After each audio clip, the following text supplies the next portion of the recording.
Grooming நானே வீட்டில் பண்ணுறேன். க்ரூமிங் அண்ட் பாத்திங், அவங்க க்ளீனிங்ஸ் எல்லாமே நாங்களே வீட்டில் பண்ணுறோம். ஸோ நானும் என் பிரதரும் சேர்ந்து நாங்கள் பண்ணுவோம். இன்கேஸ் என்னால் முடியாத பட்சத்தில் என் பிரதர் வந்து பண்ணுவாங்க. Cats bathing compulsory monthly once.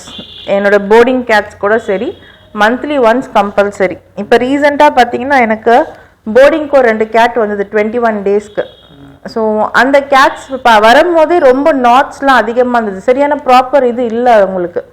So இங்கே வந்த மறானாலே நான் இவங்களுக்கு பாத்திங் க்ரூமிங் எல்லாம் லைன் கட் பண்ணி பக்காவாக நான் அனுப்பிச்சிருந்தேன். ஜாக்குன்னு சொல்லிட்டு இத்தனைக்கும் சிஎஃப்ஏ கேட் அவன், எக்ஸ்ட்ரீம் பஞ்ச் பர்ஷியன். அந்த கேட்டுக்கு ப்ராப்பர் ஒரு இது இல்லை. அதே மாதிரி அவன் வரும்போதே பார்த்தீங்கன்னா ரொம்ப லைக் ஸ்டமக் அப்செட், அவனுக்கு நிறைய இன்ஃபெக்ஷன்ஸ் இருந்துச்சு, ஃபங்கல் இன்ஃபெக்ஷன்ஸ்லாம். ஸோ இங்கேருந்து போகும்போது he was ready and 100% cured.